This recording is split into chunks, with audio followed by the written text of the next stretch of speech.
गर्मियों के आते ही हीट स्ट्रोक और डिहाइड्रेशन जैसी बीमारियों का खतरा बढ़ जाता है। हीट स्ट्रोक और डिहाइड्रेशन से लड़ने का सबसे अच्छा और सबसे सस्ता उपाय माना जाता है गन्ने का रस। जी हाँ, गन्ने की प्रोसेसिंग से इन दिनों न सिर्फ गुड़ और गन्ने का रस तैयार किया जा रहा है, बल्कि बच्चों की फेवरेट आइसक्रीम्स भी तैयार की जा रही हैं।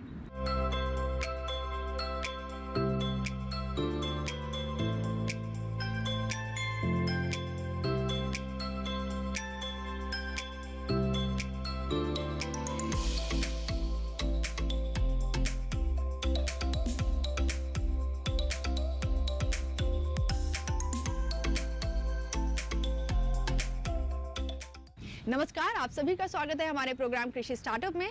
कृषि स्टार्टअप के सफर में इस बार हम आपको लेकर चल रहे हैं उत्तर प्रदेश के बुलंदशहर में। जी हाँ, जहां हम आपकी मुलाकात कराएंगे एंटरप्रेन्योर दीपकांत जी से, जो कि गन्ने की प्रोसेसिंग करते हैं और गन्ने की प्रोसेसिंग से वो आइसक्रीम्स भी तैयार कर रहे हैं। तो पूरी स्टार्टअप जर्नी जानने के लिए आपको चलना होगा हमारे साथ बुलंदशहर के अनूप शहर। तो चलिए मेरे साथ।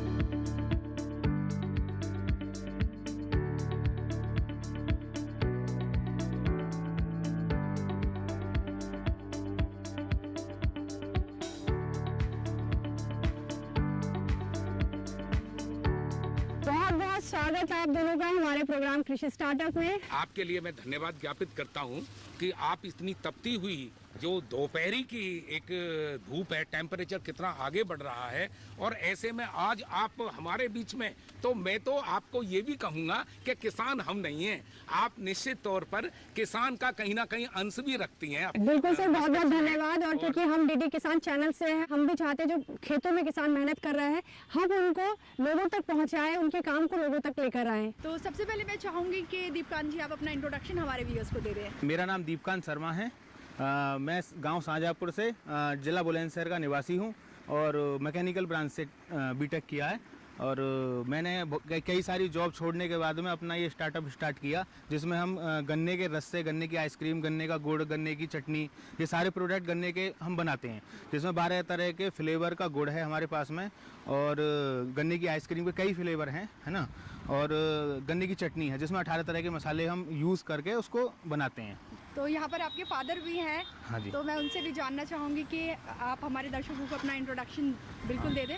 मेरा नाम डॉक्टर के शर्मा है और मैं पेशे से प्रिंसिपल हूँ, लेकिन किसानी से मेरा बहुत ही लगाव है पहले से ही, क्योंकि हमारा फार्मिंग ग्रुप पहले से चलते थे, और आज हमारे यहाँ पर गन्ने के क्षेत्र में हमने क्रांतिकारी परिवर्तन करते हुए प्रदेश में भी पहला स्थान प्राप्त किया है गन्ने के क्षेत्र में।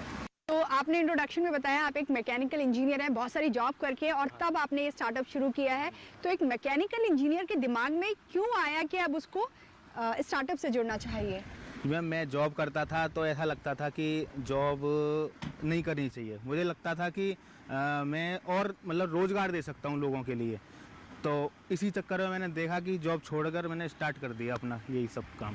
हाँ जी। आपने बताया आप प्रिंसिपल हैं, तो एक प्रिंसिपल का बेटा जब मैकेनिकल इंजीनियर बन जाता है और वो फिर कहता है कि मुझे खेती से जुड़कर कुछ स्टार्टअप शुरू करना है, तो उस वक्त क्या रिएक्शन थी आपकी और क्या आया, कितना सपोर्ट आपने अपने बच्चे को? उस समय मुझको बिल्कुल अच्छा नहीं लगा, और मैंने ये कहा कि एक किसानी का जो क्षेत्र है, ये बिल्कुल जैसे आज हम धूप में हैं आपके बीच में, ये बहुत मेहनत का लोगों का काम है, और कहाँ आप बैठते एक पंखे की हवा में, और आज इतना छोड़ करके, तो उस समय काफ़ी धक्का लगा।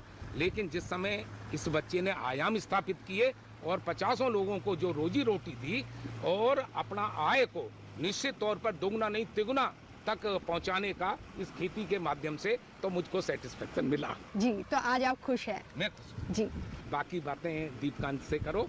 तो दीपकांत जी, आपके फादर का आपको सपोर्ट मिला जैसा कि उन्होंने बताया, तो हम इस वक्त एक खेत में खड़े हैं, और ये जो खेती है आई गेस गन्ने की ही है। हाँ जी, गन्ने की खेती है जी। और गन्ने का एक खेती नहीं, एक तरह का मॉडल है। आप अगर हम बात करें इससे, और नॉर्मल जो किसान होते हैं वो गन्ने से सिर्फ 60 कुंटल 70 कुंटल गन्ना पैदा कर पाते हैं। लेकिन हम यहाँ से 100 कुंटल से लेकर 150 कुंटल तक जाते हैं, 100 से लेकर 150 कुंटल पर बीघे का। अगर हम एकड़ की बात करते हैं तो 900 कुंटल तक, 700 से 900 कुंटल तक बीच में चेंज होते रहते हैं। हमने 3-3.5 फीट का ये गैप है लगभग, और फिर एक लाइन गन्ने की है। एक लाइन गन्ने के बाद में 18 इंच का गैप है, 18 इंच के बाद एक और दूसरी गन्ने की लाइन है। और जो गन्ने की आँख से आँख की दूरी है वो हमने 1 फीट लगभग रखी हुई है। उससे क्या होता है, इसमें ट्रिलिंग की समस्याएं खत्म हो जाती हैं, ट्रिलिंग ज़्यादा होती है। तो ये गन्ने का मॉडल सिर्फ हम ही बनाते हैं इस क्षेत्र में। तो ये सडनली आया था दिमाग में, ये पहले से कुछ ऐसे मतलब जब बीटेक 3rd ईयर में था तब से दिमाग में कुछ चीज़ें चल रही थी, जॉब नहीं करूँगा, ये नहीं करूँगा, वो नहीं करूँगा। पहले कुछ आइडियाज़ और थे माइंड में। एक टॉयलेट डिज़ाइन किया था जी, उसमें से फिर ऑर्गेनिक फार्मिंग निकल कर आई जी। कि एक जगह जगह टॉयलेट कर देते लोग, तो वहाँ से टॉयलेट डिज़ाइन किया। फिर उसमें बड़ा खर्चा आ रहा था, मतलब करोड़ों रुपए का था उसमें। तो वहाँ से मैंने वो आइडिया को थोड़ा ड्रॉप किया। फिर दूसरा आइडिया ऑर्गेनिक फार्मिंग का आ गया वहीं से, क्योंकि उसमें खाद बनाने की प्रक्रिया थी यूरिन से। जी। तो वहाँ से हमने ऑर्गेनिक फार्मिंग का कॉन्सेप्ट लिया। ऑर्गेनिक फार्मिंग में जब आए तो हमने देखा कि किसान परेशान है, ऑर्गेनिक फार्मिंग तो कर लेते हैं लेकिन मार्केटिंग नहीं उपलब्ध करा पाते। जी। तो हमने उनके लिए मार्केटिंग उपलब्ध कराई, जैसे गन्ने उगवाए, उनसे उनको गुड़ बिकवाया, अगर गेहूँ उगाया तो उनका आटा बिकवाया बनवा कर। एक एजुकेटेड जो पर्सन है जब वो खेती भी करता है तो एक तरीके से, एक सलीके से करता है। वो ये देख लेता है कि किस तरह से जो खेती है उसमें मैक्सिमम मुनाफा लिया जा सकता है। बाकी कुछ खेत में देख रही हूँ, उसमें और इस मॉडल में क्या फ़र्क है? उसमें और इसमें ये फ़र्क है, वो जो नॉर्मल किसान होते हैं वो गन्ना जो पैदा करते हैं वो 28 इंच का या 30 इंच का गैप रखते हैं। हम अपने खेत में जो गैप रखते हैं वो 3.5 फीट का लगभग गैप रखते हैं, एक लाइन से लाइन की दूरी का। गन्ना अगर जब बड़ा हो जाएगा, अगर गैपिंग होगी तो गन्ना मोटाई ज़्यादा होगी गन्ने की, वो पतला रह जाता है गन्ना और लोगों का। यहाँ हमारे गन्ने की मोटाई ज़्यादा होगी इस मॉडल का और लंबाई इससे अधिक होगी, मतलब 15 से 16 फीट का गन्ना हम ले जाते हैं, इतना कर लेते हैं। और अगर मैं वैरायटी की बात करूँ तो कौन सी वैरायटी? हम बेसिकली हम वैरायटी 0118 ज़्यादा उपयोग में लाते हैं, क्योंकि 238 में रोग आने स्टार्ट हो गए थे। 238 से बढ़िया पहले वैरायटी नहीं थी कोई, लेकिन अब 0118 से अच्छी कोई वैरायटी नहीं है। पर्टिकुलर कोई किस्म चाहिए होती है कि जिससे आइसक्रीम तैयार यानी होती है? किस्म नहीं चाहिए, किस्म चाहिए होती है, लेकिन ज़रूरी भी नहीं है कि वही किस्म की ज़रूरत है। लेकिन 118 में चीनी का कंटेंट ज़्यादा है, इसलिए हम उसका इस्तेमाल करते हैं। तो हमारा जो गुड़ की रिकवरी आती है उसमें 14 से 15 किलो की आराम से आ जाती है 1 कुंटल में। तो ये जो ज़मीन है जो बाकी खाली रह जाती है, जो आप इसमें बीच में हाँ जी, आप गैप का हम उसका क्या करते हैं? गन्ने के साथ में हम मिक्स क्रॉपिंग भी करते हैं। जी। अगर ये तो हमारा 3.5 फीट का मॉडल है, एक 3.5 फीट में हम जो फसल लेते हैं वो मूली, गाजर या कोई भी ज़मीनी फसल ले लेते हैं इसमें, या हम भिंडी भी ले सकते हैं, कोई भी सब्जी ले सकते हैं। इसके अलावा हम मॉडल बनाते हैं, यहाँ पर नहीं है वो मॉडल, लेकिन एक मॉडल और है हमारा, उसमें हम 8 फीट बीच का गैप गन्ने का, फिर 4 लाइन गन्ने की, उसमें 8 फीट में ट्रैक्टर आराम से चला जाता है। उसमें हम हल्दी कर सकते हैं, गेहूं कर सकते हैं गन्ने के साथ में। गन्ने के प्रोडक्शन पर कोई असर नहीं पड़ता, वो हमारे खर्चे निकाल देती है दूसरी फसल, और गन्ना हमारा एक तरह से एफडी हो गई। अगर मैं चैलेंजेस की बात करूं दुकान जी आपसे, तो किस तरह के चैलेंजेस रहे जब आप शुरुआत में यहाँ पर आए? चैलेंजेस थे कि मुझ पर ऑर्गेनिक फार्मिंग नहीं आती थी करनी। मैंने स्टार्ट तो कर दिया, लेकिन 2 साल तक ऐसा लगा कि कुछ हो ही नहीं रहा खेत में। मैं सोच रहा हो क्या रहा है। फिर मैंने मतलब प्रॉपर तरीके से मैं सीखने के लिए गया, कई जगहों पे गया, अलग अलग प्रदेशों में गया सीखने, जितने भी गुरु थे जैविक खेती के, सबसे सीखा।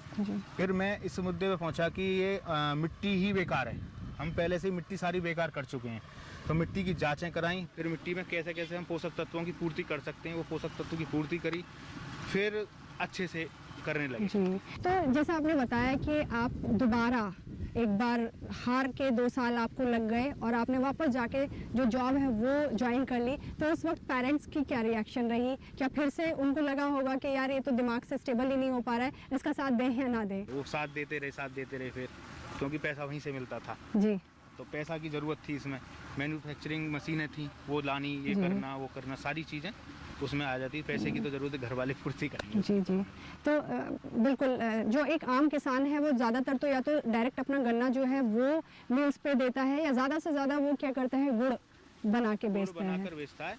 ऐसा होता है कि हम तो आपको ये जो आइसक्रीम का आइडिया था वो कहाँ से आया कि नहीं मैं आगे गुड़ से आगे भी बढ़ के आइसक्रीम बनाऊं? एक ग्रुप है जी जो पूरे प्रदेश में काम कर रहा है जी गन्ने के रस पर, कि गन्ने से हम क्या क्या चीज़ें बना सकते हैं।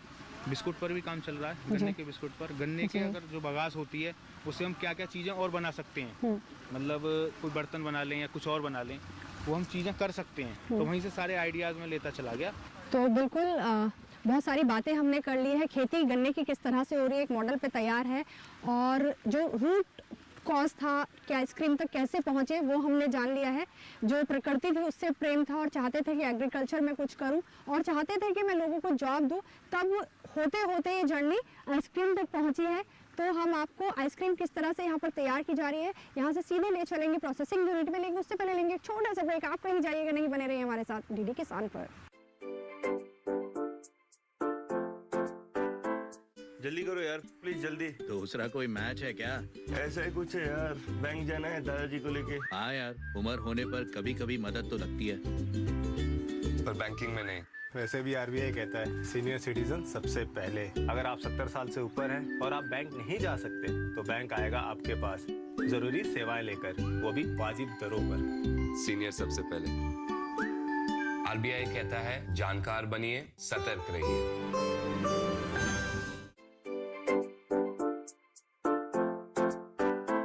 Welcome back to our show Krishi startup. और जैसा कि आज आप सभी जानते हैं कि हम आए हुए हैं उत्तर प्रदेश के अनूप शहर बुलंदशहर में, और मेरे साथ हैं एंटरप्रेन्योर दीपकांत शर्मा जी। तो दीपकांत जी, हमने ब्रेक पे जाने से पहले आपसे समझा था कि आप जो गन्ने की खेती कर रहे हैं वो किस मॉडल पर कर रहे हैं, और वापस आ जाते हैं हम। आपका जो प्रोडक्ट है वो है आइसक्रीम। आप गन्ने के रस से आइसक्रीम तैयार कर रहे हैं, तो प्रोसेसिंग हम आपसे जानना चाहेंगे।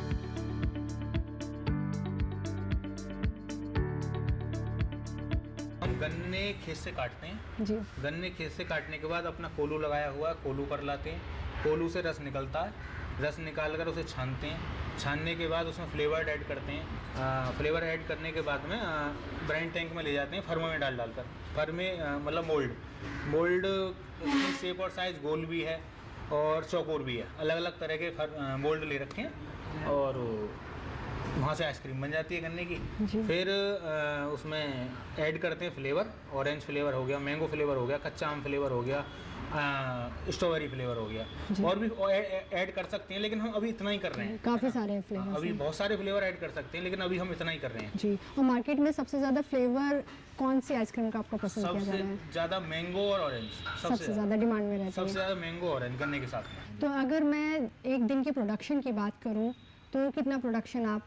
मैं अभी 9 से 10 हज़ार आइसक्रीम तक बना पा रहा हूँ पूरे एक दिन में, मतलब 24 घंटे की साइकिल में, जिसमें मतलब सारी ही सप्लाई हो जाती है, मुझ पर कुछ नहीं बचता जी। मुझे ग्राहक लौटाने पड़ रहे हैं। तो ब्रांडिंग के लिए या कहूँ कि मार्केटिंग के लिए आपने कुछ स्ट्रैटेजी ऐसे प्लान कर रखी है? हाँ, मैंने मार्केटिंग के लिए जगह जगह पर वेंडिंग कार्ड चलाए हुए हैं जी। वेंडिंग कार्डों के माध्यम से प्रसार भी हो जाता है, उसके माध्यम से हमारे काउंटर रेडी हो जाते हैं। उन्हें देखते हैं काउंटर वाले ऑर्डर दे देते हैं हमें, तो इससे हमें बड़ा फ़ायदा मिल जाता है। और एक नया प्रोडक्ट है तो उत्सुकता रहती है लोगों के बीच में उसे खाने की, उसे चखने की। अगर मैं यहाँ बात करती हूँ मशीन की, तो कितनी मशीन्स आप यहाँ पर यूज़ कर रहे हैं? एक मैकेनिकल इंजीनियर होने के नाते मैंने मशीनों को खुद बनाया। अच्छा। इसलिए बनाया कि वो मशीनें इतनी महंगी थी कि मैं उस टाइम नहीं खरीद सकता था जी। मशीन में हमारा मात्र 1.5 लाख रुपए का खर्चा आया एक ब्रांड टैंक। जी।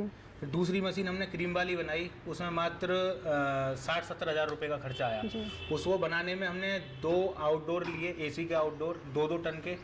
फिर एक कॉपर का एक पाइप होते हैं, कॉपर ट्यूब, वो लिए। लगभग 300 मीटर की कॉपर ट्यूब लेने के बाद में वो सारी लकड़ी के एक टैंक में घुमा दी चारों तरफ जी। उसमें नमक का पानी भर दिया, 12 कट्टे नमक यूज़ हुआ। और पूरा पानी भरने के बाद में वो जब हम एसीओं को चला दोनों आउटडोरों को चला देते थे तो वो 3 घंटे में, स्टार्टिंग के 3 घंटे में ठंडा करता है पहले। तो जब एक बार रिदम पकड़ लेता है तो आधे घंटे में -17 डिग्री टेम्परेचर तक गिरा देता है वो। और पर एक घंटे में 3 डिग्री टेम्परेचर गिराता है, पर एक घंटे में 3 डिग्री 3 डिग्री 3 डिग्री। और फिर वो -17 डिग्री तक जाता है, -70 डिग्री तक जाता है, और -6 डिग्री तक आइसक्रीम जमाता है वो जी। तो फिर ये तो मशीनों का हो गया जी। जैसे आपने बताया कि जो आपने तैयार किया है 1.5 लाख रुपए में मात्र हो गया है। अगर हम इसके मार्केट कीमत की बात करें तो कितने का वो? मार्केट की अगर बात करें तो 6.5 लाख रुपए का तो एक सिर्फ ब्रांड टैंक है जी। और अगर बेस्ट फ्रीजर की हम बात कर रहे हैं जो हमने खुद बनाया है बैच फ्रीजर की कीमत 4.5 लाख रुपए है। ये 2 ही मशीनें 10-12 लाख रुपए की कीमत की बैठ रही हैं। तो जब आप जो कि आइसक्रीम हमने तैयार मात्र करते हैं 1.5 से तो 2 लाख रुपए में तैयार जी कर दी। जी जी जी, तो काफी सारा पैसा आपने यहाँ पर वो बचाया है। कंज्यूम करके वो सारा पैसा हमने मार्केटिंग में खर्च कर दिया। जी सारा पैसा वहाँ से निकाल कर। तो आप ये जो 2 मशीनों का नाम ले रहे हैं, ये आइसक्रीम के लिए मेन है, मेन है। ये आइसक्रीम के लिए मेन है। कोई भी अगर आइसक्रीम बनते हैं ये 2 मशीनें बड़ी मेन है। जी बिल्कुल, जो एक नॉर्मल किसान है वो ज़्यादा से ज़्यादा एक नॉर्मल गुड़ तैयार करता है और उसको नॉर्मल मार्केट में तिलसौंठ बेचता का है। या तो इसका आपने तैयार बोला है कर लिया। वैरायटी है आपके पास गुड़ की, तो काजू कितनी का गुड़ वैरायटी है, है? बादाम का गुड़ है, जी इलायची का गुड़ है, सतावर का है, सर्पगंधा का गुड़ है, अश्वगंधा का गुड़ है और इलायची का गुड़ है। जी, जितने भी आप नाम ले रहे हो ज़्यादातर सब मेडिसिनल प्लांट्स हैं। हाँ जी, हाँ जी, तो मेडिसिनल भी है इसमें, और जो हमारे गरम मसाले हैं जी। उसके भी अलग से गुड़ है। जी, तो इनकी अगर हम चॉकलेट का बच्चों के लिए नॉर्मल गुड़ पसंद नहीं आता तो हमने चॉकलेट का भी गुड़ बनाया, सिर्फ बच्चों के लिए, क्योंकि गुड़ फायदेमंद भी है। जी आप जानते ही हैं, बिल्कुल पूरा डाइजेशन फायदा मिलता है, डाइजेशन के लिए है, खून को भी साफ करता है और त्वचा को भी साफ करता है। मतलब बहुत सारी चीजें हैं गुड़ के अंदर। और जिस तरह से आजकल शहरों में जो पॉल्यूशन जो बहुत ज़्यादा क्रिएट हो रहा है, तो कहते हैं कि अगर गुड़ की एक डली रोज खाई जाए तो आप कहीं ना कहीं वो जो लंग्स में आपके पॉल्यूशन जम जाता है उससे भी उसको निजात मिल जाती है। जी, हमें न सिर्फ यहाँ पर आइसक्रीम की प्रोसेसिंग मालूम चली है, ये भी साथ ही हमें पता चला कि एक इंजीनियर जब एग्रीकल्चर को अडॉप्ट करता है तो किस तरह से वो अपनी इंजीनियरिंग का भी यहाँ पर इस्तेमाल करता है। और इन्होंने जितनी भी मशीन्स हैं वो खुद बनाई है, वो मशीन्स भी हम आपको अब दिखाएंगे किस तरह से उसमें जो आइसक्रीम्स हैं वो रखी जा रही है और जो पूरा प्रोसेस है आइसक्रीम का वो किया जा रहा है। साथ ही यहाँ पर आपको जो एक यम्मी सी चटनी बता रहे हैं कि हम टेस्ट भी करके आपको बताएंगे कि किस तरह से यहाँ पर तैयार की जा रही है, दिखाएंगे सब कुछ। लेकिन छोटे से ब्रेक के बाद आप कहीं जाइएगा नहीं, बने रहिए हमारे साथ डीडी किसान पर।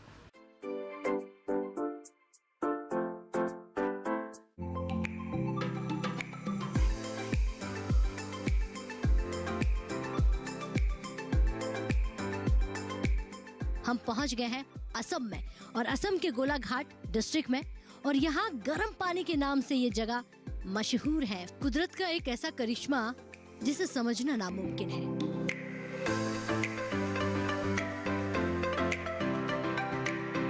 पहले से अभी तो ज़्यादा विकास होने लगा सब्जी का। किसान पूरा यहाँ का खुश है क्योंकि सब्जी उपलब्ध होता है, सब कुछ होता है, यहाँ का तुरंत होता है, से फायदा होता है। इससे मैं भी डीडी किसान देखता हूँ, यहाँ का सब कुछ का जानकारी लेता हूँ। Kaziranga national orchid and biodiversity park है और यहाँ पे जितने भी गांव के लोग हैं इस पार्क से जुड़े हुए हैं। असम से देखिए कार्यक्रम किसान यात्रा 9 अप्रैल मंगलवार दोपहर 3 बजे, पुनः प्रसारण रात 9:30 बजे। एक बार फिर आप सभी का स्वागत है हमारे प्रोग्राम कृषि स्टार्टअप में। और कृषि स्टार्टअप में आज मेरे साथ बने हुए हैं एंटरप्रेन्योर दीपकांत शर्मा जी। जी देखिए मैम, मैं बताना चाहता हूँ ये हमारी प्रोसेसिंग यूनिट है। ब्रेक पे जाने से पहले हम मशीनों की बात कर रहे थे कि आइसक्रीम बनाने के लिए क्या कुछ मशीनें हैं जो कि खुद दीपकांत शर्मा जी ने इन्वेंट की है, और ये ब्रांड टैंक इसको कहा जाता है, इन्होंने खुद इन्वेंट किया है। जी अब आप बताइए मुझे। ये मोटर है एक लगी हुई, ये जो ये टेम्परेचर इसमें अप डाउन की पोजीशन में रहता है, तो उसके लिए हम इसमें फैन लगा देते हैं, मोटर के थ्रू से रन कराते हैं, और ये फैन अंदर घूमता रहता है, नीचे का पानी ऊपर, ऊपर का पानी नीचे, ये करता रहता है। तो इसके लिए टेम्परेचर को ये बिल्कुल स्टेबल रखता है। ठीक है, टेम्परेचर की बात करें तो कितना टेम्परेचर? इसका टेम्परेचर -70 डिग्री रखते हैं हम जी, और ये -6-7 तक वेरी करता रहता है, 6-7 तक जमाता रहता है। एक आइसक्रीम के लिए ये -6 से -70 डिग्री तक जी, अगर हम पीछे जाएं तो -70 से -6 डिग्री तक जी जी ये जमा सकता है। इसके बीच में ही रहना चाहिए। हाँ, इससे नीचे जाएगा तो लूज हो जाएंगे जी जी, मतलब जम नहीं पाएंगे जी। और अगर मैं इनकी एक्सपायरी की बात करूँ आइसक्रीम्स की, तो क्या एक्सपायरी रहती है आइसक्रीम्स की? एक्सपायरी अगर हम -70 डिग्री पर रखते हैं तो इसकी कोई एक्सपायरी नहीं है। और लेकिन जब 1-2 महीने हो जाते हैं तो लगता है कि थोड़ा टेस्ट बदल रहा है, क्योंकि लाइट जाती है, चली जाती है, मतलब कम भी हो जाता है फ्रीज का टेम्परेचर। ऐसा नहीं है कि -7, हाँ कंटिन्यूस अगर 24 घंटे चलाते हैं तो इसका कुछ नहीं बिगड़ेगा साल से साल आइसक्रीम का। वैसे तो आपने बताया ही था कि आपका जो दिन का जो सेल हो जाती है वो आपकी 10,000 की 10,000 आइसक्रीम जो है वो पर डे में बिक जाती है। सुबह 5 बजे तक आइसक्रीम बना रहे हैं और सुबह अगर हम 10-11 बजे फ्रीज खोल कर देख रहे हैं तो 11 बजे तक 5 घंटे में सारी आइसक्रीम सेल हो जाती है। जी, तो यहाँ पर आपने बताया था गन्ने के रस से आपकी चटनी भी तैयार हो रही है, तो हम वो भी देखना चाहेंगे किस तरह से। बिल्कुल।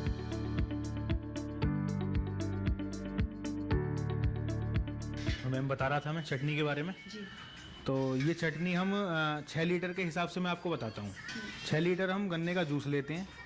6 लीटर गन्ने के जूस को हम सीधा गैस पर चढ़ा देते हैं, गैस चूल्हे पर, और ये जब तक आधा ना हो जाए तब तक इसे जलाते रहते हैं, ठीक है। उसके बाद में इसमें हम 18 तरह के मसाले ऐड करते हैं। उसमें से बेसिक मसाले हैं जो घर में यूज़ होते हैं, लेकिन टोटल 18 होते हैं। 3 तरह का नमक यूज़ करते हैं इसमें, और आधी किलो खांड का यूज़ करते हैं, देसी खांड का, जो इसमें गाढ़ापन लेके आती है।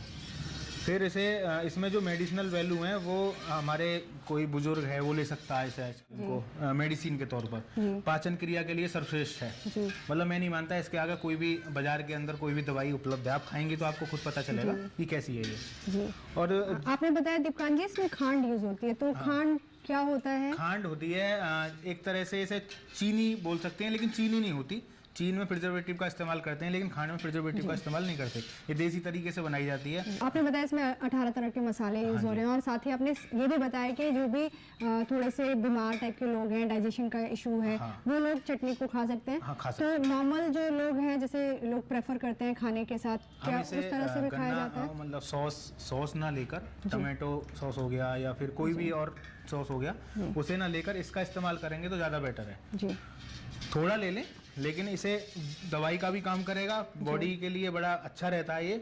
और हम इसे स्वाद नहीं, मतलब इसमें सेहत भी कहीं ना कहीं, सेहत का खजाना कहेंगे हम तो इसे, सीधा सेहत का खजाना भी है। तो इस चटनी का जो फॉर्मूला है वो भी इंजीनियर माइंड ने ही डेवलप किया है या कहीं से इस फॉर्मूला ये घर से निकल कर आया है जी। ये घर से निकल कर आया है। ये कहेंगे कि माँ के हाथ की चटनी, ये माँ के हाथ की चटनी कह सकते हैं इसे, बिल्कुल। और इसका जो हम पैकेजिंग कर रहे हैं वही एक तरह से कांच की बोतलों में कर रहे हैं इसका पैकेजिंग, जो कि फूड सेफ्टी से अप्रूव्ड है। सब कुछ लाइसेंस है। आइसक्रीम का भी लाइसेंस है, गुड़ का भी लाइसेंस है, चटनी का भी लाइसेंस है। गुड़ की पैकेजिंग हम पहले प्लास्टिक के डिब्बे में पैक करते थे, जो कि अगर हम फेंक देते तो वो गलता वलता नहीं था और हमारे वातावरण को दूषित प्रदूषित दोनों करता था। उसे जला देते तो प्रदूषित करता था और दूषित तो करता ही करता, देखने में गंदा लगता है सब। तो उसके लिए हमने कागज़ की पैकेजिंग का इस्तेमाल किया। उससे कागज़ की पैकेजिंग में इको फ्रेंडली होती है, गल सकती है, हम खेत में गला सकते हैं, कहीं भी गला सकते हैं उसे, ठीक है जी। तो यहाँ पर आपने पूरी कोशिश की है कि प्लास्टिक को बाय कहें, बाय, और जितना भी है आपने कागज़ का। मैं देख रही थी कि आपने जो कुल्फी मुझे ऑफर की थी बिहाइंड द कैमरा, मैंने खाई भी, काफ़ी अच्छी थी वो। उसमें भी आपने बटर पेपर का इस्तेमाल किया इंस्टेड ऑफ वो जो पॉलिथीन में हम। एक पॉइंट और रह गया था, अगर कुल्फी की बात कर रहे हैं तो हमने अपने ही घर पर 20 गाय पाल रखी हैं। 20 गाय पालने के बाद जो उसका दूध निकल कर आता है वही हम आइसक्रीम में यूज़ कर रहे हैं, गन्ने के साथ में यूज़ कर रहे हैं। कुल्फ़ी बना रहे थे, जो आपने बादाम वाली कुल्फ़ी खाई थी अभी, उसके साथ में भी यूज़ कर रहे हैं। और वहाँ पर उनका जो गोबर है, गाय का गोबर हो गया, ये फिर हम खाद बनाने में यूज़ कर रहे हैं। जैसे वर्मी कंपोस्ट बना रहे हैं उसका, और घनजीवामृत बना रहे हैं, है ना, और गोबर खाद, नाइडेव खाद बना रहे हैं। बहुत सारे खाद पीछे बना रहे हैं हम, उन्हें हम अपने खेतों में यूज़ कर लेते हैं, वहाँ से फ़ायदा हो जाता है अपना। तो जैसा कि आपने बताया कि ये चटनी न सिर्फ स्वाद में बेहतर है, सेहत भी कहीं ना कहीं ये हमें परोस रही है। मैं चाहूँगा कि आप स्वाद खुद चेक करके देख लें जी। बिल्कुल, वैसे भी कहते हैं अपनी चीज़ की तो सब तारीफ करते हैं, दूसरा तारीफ करके बताएं तो बात है। बिल्कुल, मैं अपने दर्शकों के लिए बिल्कुल टेस्ट करके बताऊंगी कि चटनी का स्वाद कैसा है। वाकई चटनी बहुत अच्छी है, और लग रहा है कि इसमें जो हमारे किचन से निकलकर जो मसाले आए हैं, जैसे उन्होंने बोला था माँ का स्वाद, वो कहीं ना कहीं इस चटनी में झलक रहा है। तो अगर दीपकांत जी आपसे बात की जाए एम्प्लॉयमेंट की, क्योंकि जैसा आपने मुझे शुरू में कहा था कि आपका ये सपना भी था कि आप दूसरों के लिए भी रोज़गार जो है वो पैदा करें, तो अभी कितने लोगों को आपने यहाँ पर एम्प्लॉयमेंट दिए हैं? मैंने 50 लोगों को रोज़गार दिया हुआ है लगभग, जो कि जैसे जो आइसक्रीम बेच रहे हैं वो भी रोज़गार के अंतर्गत इंक्लूड होंगे। एक बंदा एक दिन में 700-800 रुपये कमा के लेकर आता है खुद का। वो कमीशन बेस पे मैं काम कराता हूँ, ऐसा भी नहीं है। उन्हें खुद को लगता है कि मैं खुद का बिजनेस कर रहा हूँ, उन्हें ऐसा नहीं लगता कि वो नौकरी कर रहे हैं मेरे पास में। पिछले 2 सालों में अगर आइसक्रीम के स्टार्टअप की मैं बात करती हूँ तो कितना टर्नओवर अभी आपकी कंपनी का, आपके बिजनेस का हो गया है? मैं सबसे पहले मैंने स्टार्ट किया था सिर्फ 2 वेंडिंग कार्ड से पिछली बार जी। वहाँ टर्नओवर क्या था, बस इतना था कि सब कुछ सही हो रहा है। उसके बाद मैंने इस साल बढ़ा दिया। लगभग मेरे पास में 25 वेंडिंग कार्ट हैं और वेंडिंग कार्ट के माध्यम से अपनी गन्ने की चुस्की, गन्ने की आइसक्रीम सारी बेच रहे हैं हम। तो ये टोटल टर्नओवर 40 से 50 लाख रुपए तक का निकल कर आ जाता है। ये एनुअल टर्नओवर, एनुअल टर्नओवर ये निकल कर आ जाता है जी। और अगर मैं बात करूँ शुरुआती जो कैपिटल एक अमाउंट होता है, कितने पैसे से आपने शुरुआत की थी? मैंने 3 लाख रुपए से स्टार्टिंग की थी, जिसमें 1.5 से 2 लाख रुपए मशीन बनकर स्टार्ट हो गई थी और 1 लाख रुपए में वेंडिंग कार्ट लेकर आया था 2-3 बस ये। तो यहाँ से स्टार्ट हुआ था जी। तो आज आप वो 2-3 जो आपके कार्ड्स हैं वो भी 15-20 में तब्दील हो चुके? 25 में जी। तो काफ़ी अच्छी एक सक्सेस है जो कि शायद जॉब में मुमकिन नहीं थी आपके लिए। 40 से 50 लाख का टर्नओवर आपकी कंपनी का पिछले 2 सालों में ही हो गया है। तो काफ़ी अच्छी जर्नी ओवरऑल मैं कह सकती हूँ आपकी रही है और 2 सालों का सफ़र बेहद शानदार और सफल हम कह सकते हैं रहा है। हम उम्र आपको सुन रहा है जो यूथ है आज, उसको आप क्या मैसेज देने वाले हैं? मैं यही कहूँगा वो अपने दिल की आवाज़ सुने कि उसे करना क्या है। वो घर वालों की ना सुने, अपने दोस्तों की ना सुने, या सामने वाला क्या कर रहा है उसे नहीं सुननी चाहिए कि मुझे क्या करना है, अपने दिल की ही सुननी चाहिए। और अगर दिल की सुनेगा तो अच्छा काम कर जाएगा, एक अच्छा मुकाम हासिल कर जाएगा। तो अगर उसके पास में 6 बीघा ज़मीन है तो वो 6 बीघे से 7-8 लाख रुपए की आमदनी कर सकता है। जैसे हम आइसक्रीम बनाना है, आइसक्रीम को हम डबल कर सकते हैं, ट्रिपल कर सकते हैं। तो बेहद अच्छा मैसेज यहाँ पर दीपकांत जी ने दिया और शुरू में इन्होंने एक बात बोली कि हमें अपने दिल की सुननी चाहिए। और कहा भी जाता है कि जो लोगों की सुनते हैं वो बिखर जाते हैं और जो अपने दिल की सुनते हैं वो संवर जाते हैं। एग्जाम्पल आज आपके सामने खड़े हैं दीपकांत जी, अपने दिल की सुनी है, जॉब छोड़ के स्टार्टअप को चुना है, पिछले 2 सालों में एक अच्छी खासी सफलता हासिल की है। आपसे मिलकर बेहद खुशी हुई है दीपकांत जी, बहुत अच्छा लगा आपसे मिलकर। Thank you so much for being with us on our show. Thank you. Krishi startup में हम आपको आगे भी ऐसे ही प्रोग्रेसिव एग्रीप्रेन्योर से मिलवाते रहेंगे जो कृषि जगत में नित नए आयाम गढ़ देश को आत्मनिर्भर बनाने का काम कर रहे हैं। दोस्तों, अगर आपको लगता है आपकी स्टार्टअप जर्नी भी दिलचस्प है और ये लोगों तक पहुंचनी चाहिए तो आप हमें मेल कर सकते हैं। हमारी मेल आईडी है digital.agrikisan@gmail.com। इसी के साथ प्रोग्राम में अब तक दिखाए गए हमारे किसी भी स्टार्टअप से अगर आप जुड़ना चाहते हैं, फिर उनके कॉन्टैक्ट डिटेल्स चाहते हैं, तब भी आप हमें इसी मेल आईडी पर मेल कर सकते हैं। मेल आईडी फिर से दोहरा देती हूँ आपके लिए, digital.agrikisan@gmail.com। दोस्तों, आपका जो फीडबैक प्रोग्राम को लेकर हमें मिलता है उसे देखकर हमें बेहद खुशी होती है। हम उम्मीद करते हैं आप अपना ये फीडबैक आगे भी ऐसे ही जारी रखेंगे। अगले हफ्ते एक नई स्टार्टअप जर्नी को लेकर फिर हाजिर होंगे, तब तक के लिए दीजिए इजाज़त, नमस्कार।